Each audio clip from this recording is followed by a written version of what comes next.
کیا آپ کو پتہ ہے کہ جس پاکستان کو دنیا معاشی مشکلات کی مثال کے طور پر پیش کرتی رہی، اسی ملک کی بندرگاہوں نے صرف ایک ماہ میں وہ کارنامہ کر دکھایا جو پچھلے پورے سال میں نہیں ہو سکا تھا؟ اور یہ کوئی معمولی اضافہ نہیں بلکہ 1400 سے 1500% کا تاریخی اضافہ ہے۔ جی ہاں، کراچی پورٹ ٹرسٹ کے ڈیٹا کے مطابق یہ وہ تبدیلی ہے جس نے 40 سال سے قائم عالمی تجارت کے ڈھانچے کو الٹ کر رکھ دیا ہے، جس کے بعد پاکستان کی سمندری قسمت مکمل طور پر بدل چکی ہے۔ ناظرین، آبنائے ہرمز دنیا کی وہ تنگ آبی گزرگاہ جو اپنے سب سے تنگ مقام پر محض چند کلومیٹر چوڑی ہے، لیکن اس چھوٹی سی گزرگاہ سے روزانہ تقریباً 21 ملین بیرل تیل گزرتا ہے، جو دنیا کی کل پیٹرولیم کھپت کا تقریباً 5واں حصہ بنتا ہے۔ اس کے ساتھ بڑی مقدار میں مائع قدرتی گیس اور لاکھوں کنٹینرز کا سامان بھی اسی راستے سے گزرتا ہے۔ یہ زمین پر سب سے زیادہ ٹریفک والا انرجی کوریڈور ہے اور عالمی تجارت کی رگوں میں خون کی حیثیت رکھتا ہے، جو چند خصوصی شپس کو چھوڑ کر اس وقت مکمل طور پر بند پڑا ہے۔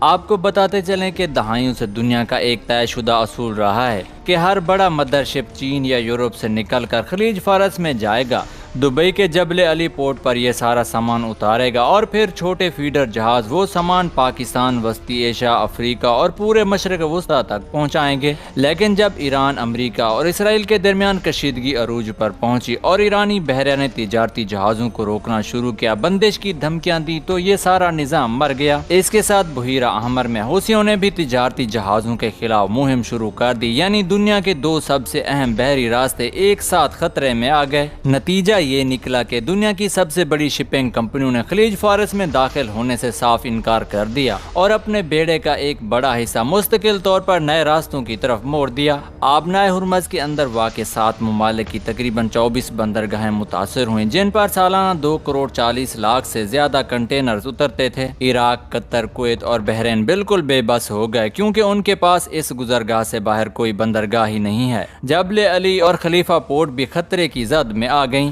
تو اب سوال یہ تھا کہ یہ جہاز جائیں کہاں، اور یہیں سے پاکستان کی کہانی شروع ہوتی ہے۔ پاکستان کی بندرگاہیں یعنی کراچی پورٹ، پورٹ قاسم اور گوادر آبنائے ہرمز کے جنگی خطرے والے زون سے بالکل باہر ہیں۔ صرف 120 سمندری میل کے فاصلے پر ایک جہاز کراچی سے ہرمز کے دہانے تک 18 گھنٹوں میں پہنچ سکتا ہے، لیکن اسے کبھی اس علاقے میں داخل نہیں ہونا پڑتا۔ دنیا میں کوئی دوسری بندرگاہ یہ فائدہ نہیں دے سکتی۔ جبل علی اور فجیرہ خطرے کے زون میں ہیں، جبکہ عمان کا سالالہ پورٹ 900 سمندری میل مزید جنوب میں ہے، جس میں 3 دن کا اضافی سفر لگتا ہے، اور بھارت کی نزدیکی کسی بھی بندرگاہ میں اتنی گہرائی نہیں کہ جدید بڑے کنٹینر جہازوں کو سنبھال سکے۔ اس پر لاگت کا فائدہ الگ ہے۔ کراچی میں ٹرمینل ہینڈلنگ چارجز $135 فی کنٹینر ہیں، جبکہ جبل علی میں $210 ہیں۔ ہمارے پاس 1024 کلومیٹر کی ساحلی پٹی، 50,000 مربع کلومیٹر کا کانٹیننٹل شیلف اور 240,000 مربع کلومیٹر کا ایکسکلوسیو اکنامک زون ہے، اور دنیا کی تقریباً تمام بڑی شپنگ لائنز ہمارے سامنے سے ہو کر گزرتی ہیں۔ اب بات کرتے ہیں پاکستان کے فوائد اور کردار کی۔ پہلے نمبر پر ٹرانس شپمنٹ کا جادو جو پاکستان پر ڈالرز کی بارش کر رہا ہے۔ بہت سادہ الفاظ میں سمجھیں تو ایک بہت بڑا جہاز جسے مدر شپ کہتے ہیں چین یا یورپ سے نکلتا ہے۔ یہ جہاز اتنا بڑا ہے کہ ہر چھوٹے ملک کی بندرگاہ پر نہیں روک سکتا۔ پہلے یہ جہاز دبئی کے جبل علی میں جا کر سامان اتارتا تھا، لیکن اب وہ ماڈل ختم ہو چکا ہے۔ اب یہ بڑا جہاز سیدھا کراچی پورٹ آتا ہے، اپنا سارا سامان اتار دیتا ہے، اور پھر یہاں سے چھوٹے فیڈر جہاز وہ سامان قطر، کویت، بحرین، عراق، عمان، جبل علی، مشرقی افریقہ اور وسطی ایشیا تک لے جاتے ہیں۔ کراچی پورٹ ایک بڑا بین الاقوامی بس اڈہ بن گیا ہے، جہاں دنیا بھر کا مال آتا ہے، تقسیم ہوتا ہے اور اپنی منزل کی طرف روانہ ہو جاتا ہے۔ سب سے خوبصورت بات یہ ہے کہ پاکستان کو نہ کچھ بنانا پڑ رہا ہے اور نہ بیچنا پڑ رہا ہے۔ یہ کارگو کبھی پورٹ کے باہر نہیں نکلتا، ہم اسے نہ خریدتے ہیں نہ بیچتے ہیں، صرف ایک جہاز سے اتار کر دوسرے جہاز پر چڑھاتے ہیں،